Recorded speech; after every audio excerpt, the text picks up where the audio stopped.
Hello दोस्तों, आज हम आपको सुनाएंगे मेहनत का फल नामक कहानी। एक गांव में दो मित्र नकुल और सोहन रहते थे। नकुल बहुत धार्मिक था और भगवान को बहुत मानता था, जबकि सोहन बहुत मेहनती था। एक बार दोनों ने मिलकर 1 बीघा जमीन खरीदी, जिससे वह बहुत फसल उगाकर अपना घर बनाना चाहते थे। सोहन तो खेत में बहुत मेहनत करता, लेकिन नकुल कुछ काम नहीं करता, बल्कि मंदिर में जाकर भगवान से अच्छी फसल के लिए प्रार्थना करता था। इसी तरह समय बीतता गया। कुछ समय बाद खेत की फसल पककर तैयार हो गई, जिसको दोनों ने बाजार ले जाकर बेच दिया और उनको अच्छा पैसा मिला।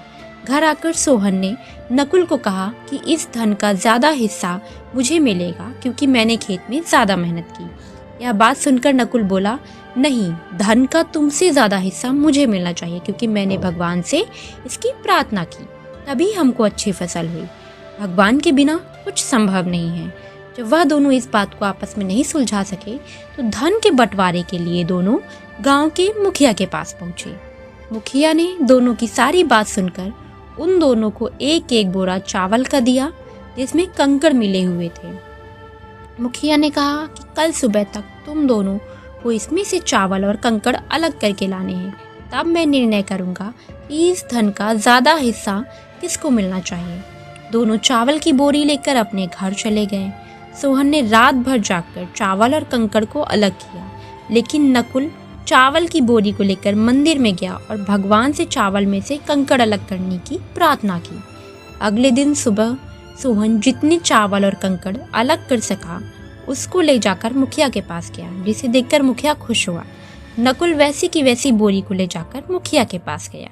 मुखिया ने नकुल को कहा कि दिखाओ तुमने कितने चावल साफ किए हैं। नकुल ने कहा कि मुझे भगवान पर पूरा भरोसा है कि सारे चावल साफ हो गए होंगे।